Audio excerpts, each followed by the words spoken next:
Hello everyone, आज हम करने वाले हैं क्लास 6 की जो आपकी सोशल साइंस की न्यू बुक आई है उसका chapter number 2, ocean and continents. So ocean के बारे में ऑलरेडी हमने पढ़ लिया था, तो आज हम करने वाले हैं कंटिनेंट्स के बारे में। So continents are visible on the map of ocean. जो हमने अभी मैप देखा था उसमें आपने फिगर्स देखी होंगी, जो ब्राउन कलर की चीज़ें बनी हुई थी वो इस तरह से, वो सब क्या थे, आपके लैंड थे। How many can you count, तो वहाँ पर कितने थे? The answer is not so simple as they can be counted in several ways. इतना सिंपल नहीं है आंसर देना, क्योंकि उसे काउंट करने के अलग अलग तरीके हैं, डिपेंडिंग ऑन आवर चॉइस। हमारी चॉइस क्या, उसके according we may list any number of continent between 4 और 7। हम उन्हें 4 भी बुला सकते हैं और 7 भी बुला सकते हैं। क्यों? तो इसका रीज़न है, North America and South America are generally considered to be 2 continents. So North America and South America को 2 अलग अलग कंटिनेंट माना जाता है, but it's seen as a single land mass. लेकिन अगर आप देखोगे तो इस तरह से वो एक दूसरे से जुड़े हुए मिलेंगे। They can also be considered as one, तो उनको एक भी काउंट किया जा सकता है। सेम ऐसे ही Europe and Asia generally considered as 2 continents. Europe और एशिया को भी 2 अलग अलग कॉन्टिनेंट्स माना जाता है। Although the map makes it clear that they form a single landmass, लेकिन अगर आप मैप में देखोगे तो क्लियरली शो होता है कि वो एक ही लैंडमास है। For historical and cultural reasons, Europe evaluation has been very difficult from Asia, which is why they can be seen as 2 continents. So इसीलिए जो है हिस्ट्रिकल और जो कल्चरल जो है कुछ वहाँ पर डिफरेंसेस रहे थे, जिसकी वजह से यूरोप और एशिया को अलग अलग पार्ट बनाया गया, तो इन्हें अलग अलग कंटिनेंट बोला गया। Now, geologists, however, often regard them as a single continent called Eurasia. तो कई बार जो है, जो बहुत जियोलॉजिस्ट हैं जो इसके बारे में पढ़ते हैं, अर्थ के बारे में, वो इसे जो है एक ही लैंड मास मानते हैं और उसे बोलते हैं यूरेशिया, यानी कि यूरोप और एशिया मिलाकर एक। Africa and Eurasia are generally regarded as 2 continent but some time as 1। अब देखो, पहले 2 बोला इन्होंने कि यूरोप और एशिया एक है, तो उसको मिलाकर बोल दिया यूरेशिया। लेकिन अब ये बोल रहे हैं कि अफ्रीका को भी कई बार इसी का एक पार्ट माना जाता है, तो ये एक, यानी कि 3 जो कंटिनेंट है उनको मिलाकर एक ही कंटिनेंट बना दिया गया है। सो अब देखते हैं क्या था। Count of continent in alphabetical order 4, 5, 6 and 7 अलग अलग कंटिनेंट माना जाता है। 4 कंटिनेंट्स अफ्रीका एंड यूरेशिया, इनका एक हो गया। अमेरिका, अंटार्कटिका एंड ऑस्ट्रेलिया 4 हो गए। अगर 5 लेंगे तो Africa, America, Antarctica, Australia and Eurasia. अगर हम 6 कंटिनेंट्स काउंट करते हैं, so Africa, Antarctica, Australia, Eurasia, North America and South America, जो कि हमारी फिगर 2.3 में भी दिखाई देंगे, जो अभी हम देखने वाले हैं। नेक्स्ट 7 कौन कौन से हैं? Africa, Antarctica, Asia, Australia, Europe, north America and South America. In practice, the last list of 7 continent is the most widely adopted and used. So ये जो लास्ट वाली है जिसमें 7 कंटिनेंट दिखाए गए हैं, ये सबसे ज़्यादा यूज़ किए जाते हैं और इनको ही सबसे ज़्यादा, मतलब पूरे वर्ल्ड में मोस्टली इनको ही माना जाता है कि हमारे पास 7 कंटिनेंट्स हैं। अब देख लेते हैं कौन कौन से हैं। देखो, अब उन्होंने कैसे बोला कि अलग अलग ईयर्स 4, 5, 6 में किस तरह से हम इनको अलग अलग कर सकते हैं। पहले तो ये, दिस इज़ द 1, और ये आपका सिंगल 1, ये दोनों तो हमेशा ही अलग रहे हैं। उसके बाद कई लोगों ने इसे ही एक कंटिनेंट बोल दिया, क्योंकि ये देखो, ये दोनों क्या हैं, आपस में जुड़े हुए हैं। नॉर्थ एंड साउथ अमेरिका को एक बोल दिया, तो ये 3rd वन हो गया, और इसको भी एक बोल दिया, तो ये कितने हो गए? 5। ठीक है, अब ये यूरेशिया और अफ्रीका। देन उसके बाद में क्या हुआ है, ये 2 तो आपके हैं ही, Antarctica and Australia. North America and South America को अलग कर दे तो आपके 4 हो गए, और ये एक पूरा हो गया 5। ठीक है, तो इस तरह से 5 हो गए। अगर हम 6 में काउंट करेंगे, सो ये 4 हो गए आपके, North America, South America, Australia and Antarctica. Then Africa को भी अलग कर दिया और एक यूरेशिया बना दिया है। ठीक है, तो ये कितने हो जाएंगे आपके? 6। लेकिन हमारे यहाँ पे क्या होता है, यहाँ पर एशिया अलग पार्ट है, इंडिया भी जो एशिया में ही आता है, और यूरोप जो है अलग पार्ट है। तो टोटल कितने कंटिनेंट है? 7। और ये यूरेशिया क्या है? यूरोप और एशिया को मिलाकर जो है एक कंटिनेंट बनाया गया है। सो अब आगे देखते हैं इसमें क्या है आपका। Don't miss out, you may have seen the 5 Olympic rings. आपने जो है 5 ओलंपिक रिंग्स देखे होंगे। One of the symbol of the Olympic games, ये ओलंपिक गेम का सिंबल होता है, इस तरह से आपको रिंग्स दिखाई देते हैं। They symbolize the gathering of sports people from all over the world. ये क्या करते हैं, जितने भी स्पोर्ट्स पीपल हैं, जितने भी लोग हैं जो स्पोर्ट्स में पार्टिसिपेट करते हैं, सारे वर्ल्ड के उनकी एक गैदरिंग होती है, उनका मतलब उनके स्पोर्ट्स होते हैं वहाँ पर। The rings were chosen to represent 5 inhabited continents. ये किस लिए हैं? 5 कंटिनेंट इन्होंने माने हैं, एंड उन्हीं के अकॉर्डिंग यहाँ पर 5 रिंग्स लगाए गए हैं। Africa, America, Asia, Australia and Europe. Now let us look at the diagram on the page 36। नीचे एक डायग्राम है, उसे देखना है, which is based on the list of 7 continents. जो 7 कंटिनेंट के जो लिस्ट पे बेस्ड है। It does not show their actual shape but there relative size. उनकी एक्चुअल शेप नहीं दिखा रहा है, लेकिन साइज दिखा है। देखो ये क्या है आपका? यूरोप है, ये एशिया है इतना बड़ा, यहाँ पर उसके नीचे अमेरिका है, अफ्रीका है, South America, North America, Australia and Antarctica. So इस तरह से ये आपके जो हैं पार्ट डिवाइड हुए हैं। ये एक्चुअल शेप नहीं है उनका, एक्चुअल शेप जो हमने ऊपर देखा था उस शेप में है ये। यहाँ पर उनका सिर्फ जो है साइज दिखाया गया है कि इतने पार्ट में आपको जो टोटल लैंड मास है, टोटल लैंड मास कितने पार्ट में? यूरोप है, इतना एशिया है, then Africa, Australia, Antarctica, South America and North America. So let's explore. Counting the number of squares, name the largest continent and the smallest. So यहाँ पर आपको total जो squares count करने हैं कि एक के अंदर कितने स्क्वायर्स हैं। तो हम काउंट कर लेते हैं कितने हैं। सो 1 2 3 4 5 6 7 8 9 10 11 12 13 14 15 16 17। सो नॉर्थ में है आपके 17, 1 2 3 4 5 6 7 8 9 10 11 12 13 14 15 16 17 18। साउथ में अमेरिका में कितने हैं? 18। 1 2 3 4 5 6 7 8 9 10 11 12 13। अंटार्कटिका में 13, 1 2 3 4 5 6 7 8। ऑस्ट्रेलिया में 8। अफ्रीका के काउंट करते हैं, 1 2 3 4 5 6 7 8 9 10 11 12 13 14 15 16 17 18 19 20 21 22 23 24 25 26 27 28 29 30। सो यहाँ हो गए आपके 30।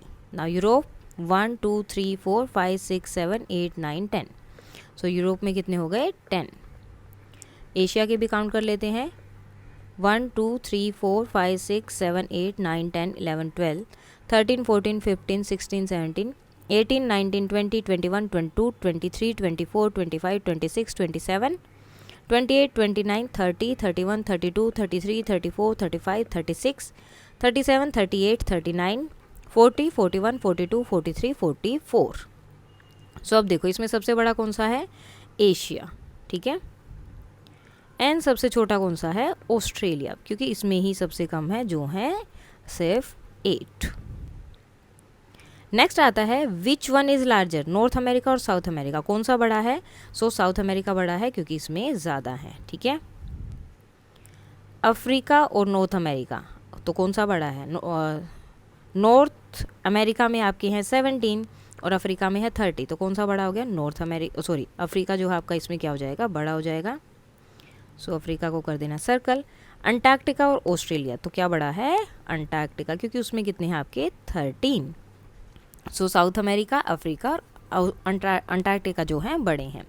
रिकलर the diagram by using a single colour of the Europe and Asia and rename the result as Eurasia. अब यहाँ पर इन्होंने क्या बोला है? इन दोनों को आपको एक ही कलर कर देना है, ठीक है। टोटल पूरा एक कलर करने के बाद ये पूरा हमने कर दिया एक कलर, देन इसको आपको क्या नाम देना है? यूरेशिया। सॉरी,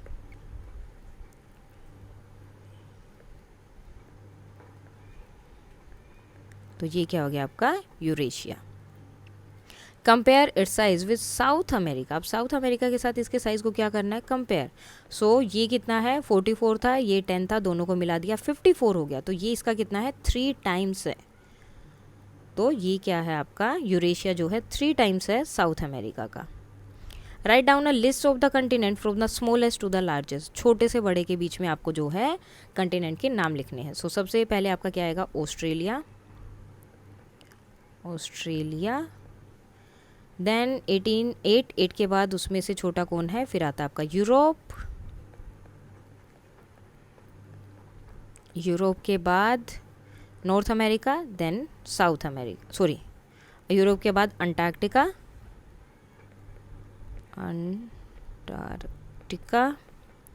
उसके बाद आपका क्या आएगा? North America and South America, North America and South America. उसके बाद क्या आता है आपका अफ्रीका, और सबसे बड़ा कौन सा है, एशिया। तो ये जो है आपकी छोटे से बड़े की तरफ आपकी लिस्ट हो जाएगी। Now islands, if you have carefully observe the two maps earlier in the this chapter, जो हमने पहले देखे थे, you may have noticed that the continents do not include all land mass. जो कॉन्टिनेंट्स है उसमें सारे लैंड मास इंक्लूड नहीं है, कुछ जो छोटे छोटे स्मॉलर जो पीसीज हैं of land are left out, वो छोड़ दिए गए हैं। Surrounded by water on all the side, क्योंकि उनके चारों तरफ क्या है, पानी पानी है। दे आर कोल्ड आइलैंड्स, उन्हें हम क्या बोलते हैं, आइलैंड। आइलैंड क्यों बोलते हैं, island continents are also surrounded by waters but because they are so large they are not considered islands. अब देखो कंटिनेंट्स भी जो है क्या बोल रहे हैं ये, कि कंटिनेंट्स भी तो पानी के मतलब उनके चारों तरफ भी पानी ही है, लेकिन उनका लैंड मास बहुत ज़्यादा होने की वजह से उनको आइलैंड नहीं बोला गया। जबकि ये जो छोटे छोटे पार्ट्स अगर आप दूसरे देखोगे तो ये क्या है, बहुत छोटे पार्ट्स है, इसलिए इनको क्या बोल दिया गया, island. There are lakhs of islands on the planet of very different sizes. तो आपको अलग अलग साइज़ के जो हैं बहुत सारे आइलैंड देखने को मिलेंगे। जैसे इंडिया में भी एक अंडमान निकोबार है और दूसरा लक्षद्वीप आइलैंड है। Now Greenland is the largest island in the world. Greenland जो है सबसे बड़ा आइलैंड है वर्ल्ड का। Locate it on the globe और अ मैप, तो मैप पे उस पर आप देख सकते हैं। You would have to add the area of the 10 largest state of India to reach its size. तो आपको इंडिया की जो 10 जो सबसे बड़ी स्टेट्स हैं उनको जो है अगर आप ऐड करोगे तब आप उस एरिया के आसपास पहुँचेंगे जितना एरिया ग्रीनलैंड का है। India has more than 1300 small islands. 1300 के आसपास जो है इंडिया के पास आइलैंड्स हैं। दोज इंक्लूड 2 मेजर आइलैंड, जिसमें 2 मेजर ग्रुप्स कौन से हैं, Andaman and Nicobar island in the Bay of Bengal and Lakshadweep island in the Arabian Sea. तो ये जो है वो आइलैंड है जो वहाँ पर आपको जो मेन आइलैंड के आप ग्रुप बोल सकते हैं, अंडमान एंड निकोबार, दूसरा है लक्षद्वीप। लक्षद्वीप कहाँ है, अरेबियन सी में है, और अंडमान एंड निकोबार कहाँ है, बे ऑफ बंगाल में। Since 1981, the Indian Antarctica program has been exploring Antarctica, a continent with a very cold climate and harsh environment. See the white expanse at the bottom of figure 2.2, जो बिल्कुल white colour का आपको दिखता है, तो वो climate जो है अंटार्कटिका का क्लाइमेट बहुत ठंडा है और बहुत ही हार्श है, यानी कि वहाँ पर रहना बहुत मुश्किल है। So which is mostly ice. In 1983, India established its first scientific base station there called दक्षिण गंगोत्री। तो इंडिया ने जो है 1983 में अपना पहला वहाँ पर साइंटिफिक बेस एक बनाया था, जिसे क्या बोला गया, दक्षिण गंगोत्री। क्यों, क्योंकि वो कहाँ पर था, साउथ में, साउथ पोल में है, तो इसलिए उसे दक्षिण गंगोत्री बोला गया। 2 more species were established later। उसके बाद में 2 और जो है स्पेसीज भी वहाँ पर बनाए गए। About 40 teams of Indian scientists have conducted research in its far away regions। और 40 टीम जो इंडियन साइंटिस्ट की अभी तक वहाँ पर गई है और उसके जो रीजन्स हैं वहाँ पर रिसर्च करते हैं, अलग अलग चीज़ें वहाँ फाइंड आउट करते हैं, उनकी ये रिसर्च चलती रहती है। Specially on the evolution of climate and environment, सबसे इंपॉर्टेंट किसके लिए, एनवायरनमेंट के लिए। The settlement where the scientist live has a library and even a post office. और वहाँ पर जहाँ साइंटिस्ट रहते हैं वहाँ पे एक लाइब्रेरी और जो है पोस्ट ऑफिस भी बनाया गया है। ओशन एंड लाइफ, तो ओशंस एंड लाइफ में क्या सिमिलरिटी है या फिर क्या रिलेशन है। Oceans and continents are vital part of environment and affect most aspects of our lives. Ocean and continent दोनों ही एक दूसरे के लिए बहुत इंपॉर्टेंट रोल प्ले करते हैं, हमारी लाइफ को बहुत ज़्यादा जो है ये चीज़ें अफेक्ट करती हैं। Even if we do not notice it, चाहे हम नोटिस ना करें। We have mention that ocean send rain to the continents. This is part of the earth water cycle. हमने अभी पहले पढ़ा कि ओशन की वजह से रेन आती है, बारिश आती है कंटिनेंट्स पे, तो ये इससे क्या होता है, अर्थ का वाटर साइकिल चलता है। वाटर साइकिल नहीं चलेगा तो हमारे पास पानी ही नहीं आएगा। Which you will further study in the science, जिसके बारे में हम आगे साइंस में पढ़ेंगे। विदाउट ओशन, बिना ओशन के, for instance travel would be there would be no rainfall, बारिश ही नहीं होगी। The earth would be a desert, earth जो एक डेजर्ट हो जाएगा। Moreover, more than half of the world oxygen is produced by the ocean flora, which is why they are called the planet's lung. और यहाँ तक कि जो आधी ऑक्सीजन हमें मिलती है, आधी से ज़्यादा ऑक्सीजन हमें ओशन के जो प्लांट्स हैं उनसे मिलती है, जिन्हें हम प्लैनेट्स लंग भी बोलते हैं. अगर ओशन नहीं है तो हमें ये भी नहीं मिलेगा. The ocean therefore play a crucial role in regulating the climate and sustaining life on the earth. So इसलिए क्लाइमेट जो हमारा ओशन है वो हमारी लाइफ के लिए और बाकी चीज़ों को अर्थ पे एक सस्टेनिंग लाइफ और क्लाइमेट के लिए बहुत इंपॉर्टेंट रोल प्ले करता है. Ocean have deeply impacted humanity in many other ways. Ocean जो है ह्यूमनिटी को बहुत सारे वेज में अलग अलग तरीक़ों से इम्पैक्ट करता है. From early times people have used ocean and seas to migrate to other regions. पहले के टाइम में तो और कोई तरीका ही नहीं था जाने का, तो किसका यूज़ करते थे? ओशन का यूज़ करते थे एक जगह से दूसरी जगह जाने पे. To trade in all kinds of good, जितने भी तरह की चीज़ें होती थी उनके ट्रेड करने के लिए. To conduct military campaigning, military की अगर कोई कैंपेन करना कुछ भी करना है उसके लिए. And as a source of food through fishing, यहाँ तक कि अगर उन्हें खाने के लिए कुछ चाहिए तो फिश कहाँ मिलेंगी? ओशन में. तो हर एक चीज़ हमारी किस पे डिपेंड कर रही है? ओशन पे. Ocean has also nourished the culture of coastal people all over the world. Almost all of them have the tales and legends about the sea gods and goddesses, sea monster and treasure from the sea, the ocean dangers, but also their blessings. अब जितने भी वहाँ पर आपको ocean के आसपास के जो भी एरिया दिखेंगे आपको पता चलेगा कि वहाँ के लोगों के पास जो है वो कल्चर को भी बहुत ज़्यादा इफ़ेक्ट किया है उसने. आपको वहाँ के जो मतलब बीच के आसपास के जो लोग होंगे या जिनके आसपास समुंदर लगता होगा उनके पास बहुत सारी स्टोरीज़ होंगी, कहानियाँ होंगी सी से रिलेटेड. देन इसका भगवान कौन है, इसकी देवी कौन है, गॉडेस रिलेटेड, ये सब चीज़ें आपको बहुत कुछ इस पे देखने को मिलेगा. The ocean dangers but also their blessing. Ocean के क्या हैं? डेंजर भी हैं, लेकिन वो साथ में क्या है? उनकी ब्लेसिंग भी हमें मिलती है. Now, the United Nation had designed June 8 as World Ocean Day. Ocean United nation ने जो है डिज़ाइन किया है जून 8 को, क्या डेजिग्नेटेड किया है जून 8 को किसके लिए? As a world ocean day. To remind us all of the major role the ocean play in everyday life. किस लिए? ताकि हमें याद रहे कि ओशन जो है हमारी लाइफ में कितना इंपॉर्टेंट रोल प्ले करता है. It serve as the lungs of our planet. ये तो हमारे प्लानट में लंग्स का काम कर रहे हैं. जैसे हमारी बॉडी में लंग्स होते हैं वैसे ही ओशन जो है हमारे प्लानट के लंग्स हैं. A major source of food and medicine and a crucial part of the biosphere. ये जो है मेजर सोर्स है हमारे फूड मेडिसिन का और बायोस्फीयर का एक बहुत ही क्रिटिकल पार्ट है. Scientific studies have shown how the ocean are polluted by human activity. बहुत ज़्यादा साइंटिफिक जो स्टडीज़ हुई उनमें दिखाया गया कि किस तरह से ओशन को हम पल्यूट करते हैं हमारी एक्टिविटीज़ की वजह से. उसमें जो हम पोल्यूशन डालते हैं, जो चीज़ें फेंक देते हैं, प्लास्टिक फेंकते हैं, उन सब की वजह से ओशन कितना पल्यूट हो रहा है. We throw several million tons of plastic waste into the ocean every year. हम हर साल सेवरल मिलियन टन जो है प्लास्टिक ओशन में डालते हैं. चोकिंग मरीन लाइफ, जो मरीन लाइफ को बिल्कुल ही ख़राब कर रहा है. There are several other forms of pollution. बहुत और भी अलग अलग तरह की फॉर्म्स है जिसकी वजह से पोल्यूशन होता है. As a result the marine environment is under threat. जो मरीन एनवायरनमेंट है, जो समुद्र का ओशन का एनवायरनमेंट है, वो किसके है? थ्रेट में है, खतरे में है. ओवर फिशिंग, एक्सेसिव फिशिंग, यानी कि अगर आपको इतनी फ़िश की ज़रूरत नहीं है फिर भी आप फ़िश को ले जा रहे हैं is another cause for the decline of marine life. जिसकी वजह से उसकी मतलब आप ओवर फिशिंग कर रहे हैं तो उसकी वजह से भी मरीन लाइफ कम होती जा रही है. आपको अब उतनी फिशेज़, उतनी वैरायटी देखने को नहीं मिलती हैं.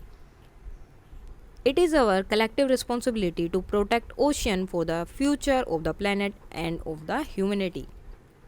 So ये हम सबकी एक कलेक्टिव रिस्पॉन्सिबिलिटी है कि हम ओशन को प्रोटेक्ट करें फॉर हमारे फ्यूचर के लिए भी और प्लानट के फ्यूचर के लिए भी. Now before we move on, the earth surface has vast water bodies called ocean and large land mass called continent. जो बहुत बड़ी वाटर बॉडीज़ हैं उन्हें हम ओशन बोलते हैं और इसी तरह से जो बड़े बड़े लैंड मास हैं उन्हें हमने क्या बोला? कंटिनेंट्स. Ocean are interconnected. जितने भी ओशंस हैं वो एक दूसरे से जुड़े हुए हैं. कंटिनेंट्स में B counted in various ways. The most common count is 7. जो कंटिनेंट्स हैं उनको अलग अलग तरह से काउंट किया जा सकता है, लेकिन मोस्टली उनको एज अ 7 काउंट किया जाता है. The northern hemisphere has more land than the southern hemisphere. Northern hemisphere पे आपको ज़्यादा लैंड मास मिलेगा अगर आप कंपेयर करें सदर्न हेमिस्फीयर से। Ocean supports all kind of marine life and play a vital role in the world climate. Ocean जो है हर टाइप की मरीन लाइफ को एक जो है सपोर्ट करता है और एक जो है वर्ल्ड के क्लाइमेट में सबसे इम्पोर्टेंट रोल प्ले करता है। They are now seriously affected by human activity and need our collective protection. लेकिन ये सब जो है अभी ह्यूमन एक्टिविटी की वजह से बहुत ज़्यादा अफेक्ट हो रहा है, मरीन लाइफ डिक्रीज़ हो रही है, तो इसके लिए हम सबका एक कलेक्टिव क्या चाहिए, प्रोटेक्शन ओशन के लिए चाहिए। इसके जो हम कुछ क्वेश्चन आंसर देख लेते हैं। सबसे पहले एक्सप्लेन करना इन टर्म्स को कि ये क्या क्या है। फर्स्ट क्वेश्चन था एक्सप्लेन करना था वहाँ पर कुछ टर्म्स को। फर्स्ट थी कंटिनेंट। कंटिनेंट क्या है? So continent is a large continuous mass of land that is usually separated by the ocean. There are 7 continents on the earth: Asia, Africa, North America, South America, Antarctica, Europe and Australia. Continents are home to a variety of climates, ecosystem and cultures. तो continents में यहाँ पर क्या बताया कि एक large जो है लैंड का एरिया होता है जो ओशन जिन्हें जो है डिवाइड कर देते हैं अलग अलग पार्ट में। ओशन क्या है? Ocean is a vast body of salt water. Salt water की एक बहुत ज़्यादा सोल्ट वाटर होता है, बहुत बड़ा होता है ये। That covers about 71% of the earth surface. There are 5 main oceans: Pacific, Atlantic, Indian ocean, southern ocean and Arctic oceans. Ocean play a crucial role in regulating the earth climate and are home to a diverse range of marine life. Earth का जो climate है उसमें सबसे important role ocean का होता है। Island. Island क्या है? An island is a land mass that is completely surrounded by water. जो पानी से इस तरह से ये लैंड है, इसके चारों तरफ आपको क्या देखने को मिलेगा? इसके चारों तरफ क्या होगा? पानी होगा। अब आप बोलोगे कंटिनेंट में भी वही होता है, लेकिन कंटिनेंट में क्या होता है, वो बड़ा एरिया होता है, लेकिन आइलैंड जो छोटे छोटे एरिया होते हैं। कोई एक आधा ही बड़ा है, जैसे कि ग्रीनलैंड सबसे बड़ा आइलैंड है। Islands can be found in ocean, sea, rivers, lake. कहीं भी मिल सकते हैं, ओशन के अंदर, सी के अंदर, रिवर के अंदर, लेक के अंदर। They vary in the sizes from small islands, यहाँ पर आइलैंड आएगा, small island to large land masses such as Greenland the world's largest island. So छोटे से आइलैंड से लेकर बड़े आइलैंड तक मिल सकते हैं, जैसे कि ग्रीनलैंड है जो दुनिया का सबसे बड़ा आइलैंड है। देन उसके बाद सेकंड क्वेश्चन में आपको क्या करना है? Let us draw. आपको ड्रॉ करना है without looking at the map in this chapter. जो मैप दिया था उस चैप्टर में आपको उसे नहीं देखना है, आपको जस्ट कंटिनेंट्स को ड्रॉ करना है फ्री हैंडली। फॉर एग्जांपल आप इस तरह से ग्लोब बना सकते हैं। देन यहाँ पर आपका नॉर्थ अमेरिका हो जाएगा, इसके साथ ऐसे जाते हुए साउथ अमेरिका। देन एक पूरा बड़ा सा है जिसमें इस छोटे से पार्ट में आपका क्या है? यूरोप। यहाँ पे आपका एशिया, और इससे मिलते हुए ही क्या जाता है? अफ्रीका। ठीक है, बिल्कुल नीचे क्या है? अंटार्कटिका है। और यहाँ पर साइड में अगर आप देखेंगे तो यहाँ क्या आता है आपका? छोटा सा, ठीक है, छोटा सा है, क्या है? ऑस्ट्रेलिया, जो सबसे छोटा है। सो इस तरह से आपको, जैसे मैंने फ्री हैंडली ड्रॉ किया है, ऐसे ही आपको भी ड्रॉ करना है। देन आपको चेक करना है कि क्या जैसे आपने ड्रॉ किया आपके उस चैप्टर से वो सेम मैच करता है या नहीं। इसके साथ ही आपको जो ओशंस दिए हैं वो भी वहाँ पर बनाने हैं। Now let us do on the outline map of the world given below, label all the continents and oceans. So जितने भी कंटिनेंट ओशन है आपको उसकी यहाँ पर हमने जो है बाउंड्री बना दी है। सो ये आपका पैसिफिक ओशन था यहाँ दोनों जगह, ये सदर्न ओशन था, Indian ocean, Atlantic and Arctic. आपके जो अभी यहाँ पर हम करने वाले हैं continents, north America, South America, Africa, और ये आपका यूरोप का एरिया हो गया, एशिया, इन दोनों को मिलाकर बोलते हैं यूरेशिया। देन ऑस्ट्रेलिया और अंटार्कटिका। नाउ क्रॉसवर्ड है आपके। सबसे पहले दिया है अबडेंटली प्रोड्यूस्ड बाय द ओशन। जो सबसे ज़्यादा प्रोड्यूस की जाती है ओशन के द्वारा क्या है? वो ऑक्सीजन है। A large expense of land mass, continent. A large containment of which India is a part of. Continent बताना है आपको जिसका इंडिया भी पार्ट है, तो क्या है? देखो वैसे तो वो एशिया है, लेकिन यहाँ पर जितनी जगह दी है वहाँ पर एशिया नहीं आ सकता, तो इसलिए हमने इसका नाम क्या रखा है? यूरेशिया। सो फर्स्ट वाले में ऑक्सीजन, देन थर्ड जो आपका अक्रॉस वाला था कंटिनेंट, उसके बाद है यूरेशिया। उसके बाद देखते हैं नेक्स्ट क्या दिया है यहाँ पर। A major source of pollution of the ocean. सबसे ज़्यादा पोल्यूशन जो ओशन में किसकी वजह से होता है? सो प्लास्टिक की वजह से, जो हमने अभी पढ़ा है।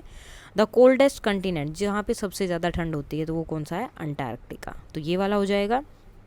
देन डाउनवर्ड है आपके, सेकंड है the largest island on the अर्थ, तो वो कौन सा है, ग्रीनलैंड जो है लार्जेस्ट आइलैंड है ये, ग्रीनलैंड सबसे बड़ा आइलैंड है ये। The a huge destructive wave from the ocean, ocean से जो बहुत बड़ी बड़ी और जो सबसे ज़्यादा जो है डिस्ट्रक्टिव वेव्स होती हैं उन्हें हम क्या बोलते हैं, सुनामी, तो क्या बोलते हैं, सुनामी, ये वाला है। द स्मॉलेस्ट कंटिनेंट कौन सा था, ऑस्ट्रेलिया, तो उसके लिए आपका ये वाला हो जाएगा Australia, AUSTRALIA।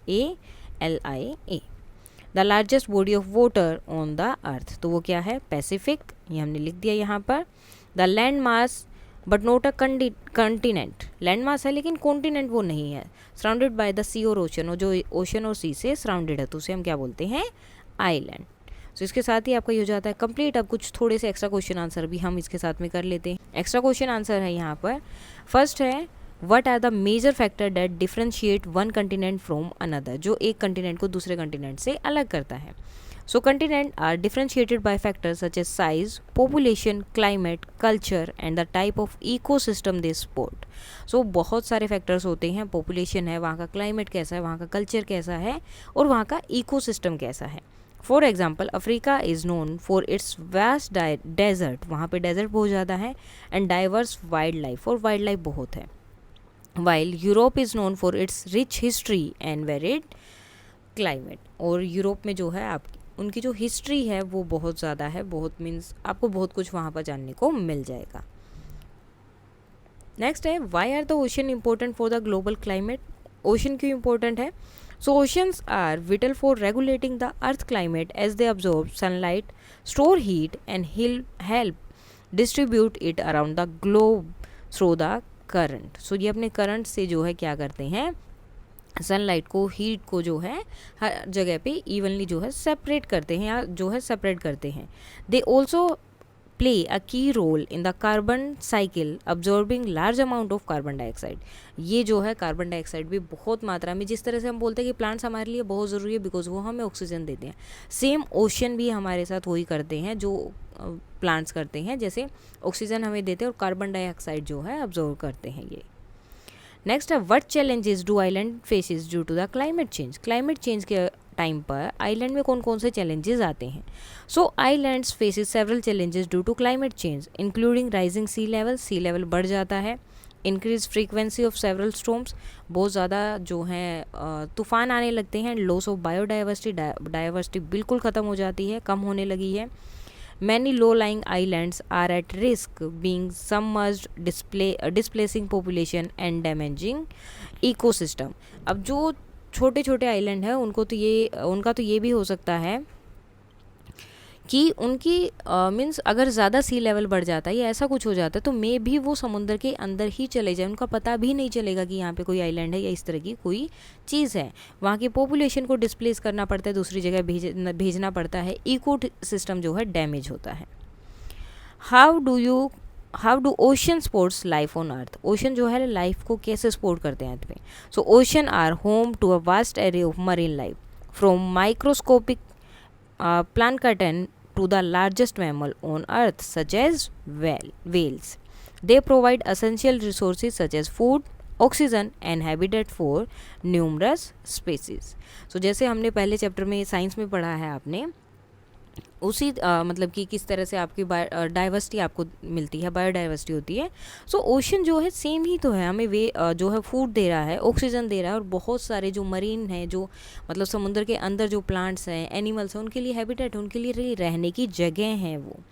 Ocean also regulate the climate by observing heats and distributing it across the planet, और साथ में जो है रेगुलेट भी कर रहा है क्लाइमेट को, हीट को ऑब्जर्व करके और डिस्ट्रीब्यूट करके प्लैनेट पे, which help maintain the temperature necessarily for life, जिसकी वजह से टेम्परेचर जो है मैनेज हो रहा है, मेंटेन हो रहा है।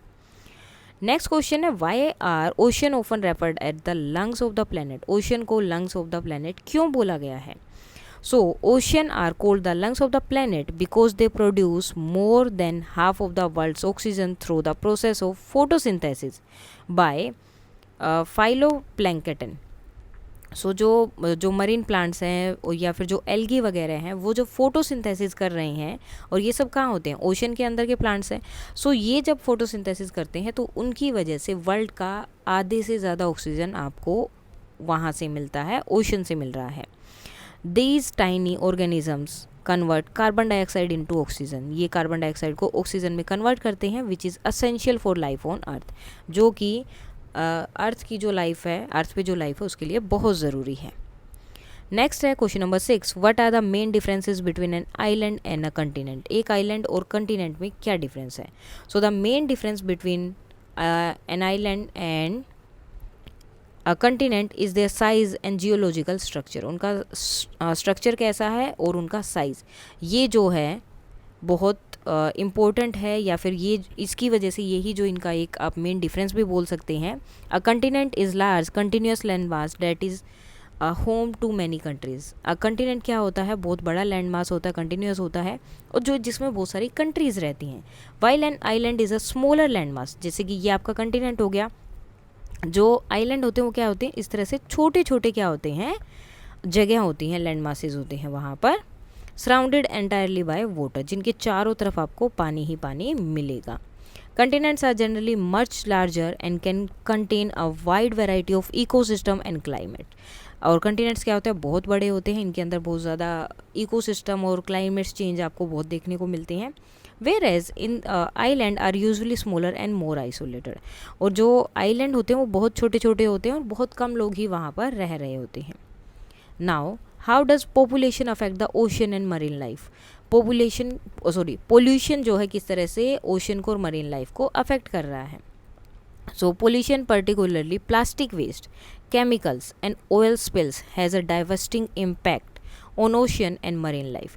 तो ये जो प्लास्टिक वेस्ट है, जो केमिकल है, जो ऑयल जो है ओशन में छोड़ा जाता है, उसकी वजह से मरीन लाइफ जो है बहुत डाइवर्स हो रही है, बहुत ख़राब हो रही है। इट कंटिमेंट्स द वाटर हार्म्स और किल मरीन एनिमल्स, मर जाते हैं, उन्हें बहुत चोट पड़ती है, बहुत प्रॉब्लम उन्हें फेस करनी पड़ती है। एंड डिस्टर्ब्ड इकोसिस्टम, और इकोसिस्टम भी बहुत ख़राब होता है इसकी वजह से।